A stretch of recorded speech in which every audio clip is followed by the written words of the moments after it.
Pleasure is very active from an emotional and affective point of view. For example, if we get a job, we have to take a trip, we buy a good camera.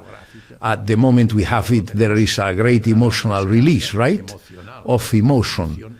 And logically, the response to emotion is feeling. This biochemically has a justification.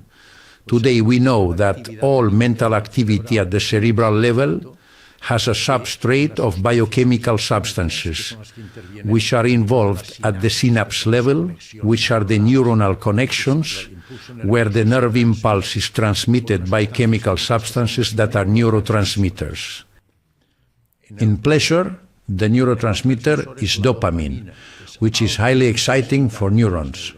So, on one hand, they see these kids that they reach this sad situation and haven't achieved it. I talk to them that this pleasure from material things doesn't fulfill them at all.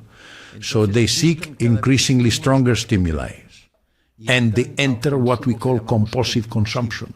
Compulsively buying things, compulsively eating, compulsively smoking, compulsively drinking alcohol, compulsively engaging in sex, and in the end, they turn to drugs. This is another aspect that caught our attention. The incidence of drug addiction among youth exceeds 20%, but this does not provide them with any pleasure at all. It distracts them from their anguish due to a lack of vital interest. But when the effect wears off, they return again to a situation of despair, of lack of transcendence, of this excessive nihilism that prevails in them.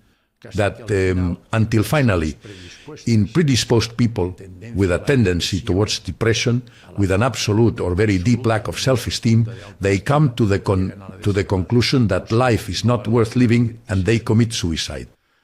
So, as Marcus Aurelius, the philosopher emperor, said, the flaws of our children are deficiencies of the parents and society.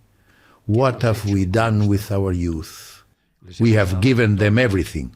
It is true that we lived through a post-war period with great poverty, and perhaps we compensated for the deficiencies we had by giving our children and grandchildren everything possible. But this is not the way to educate.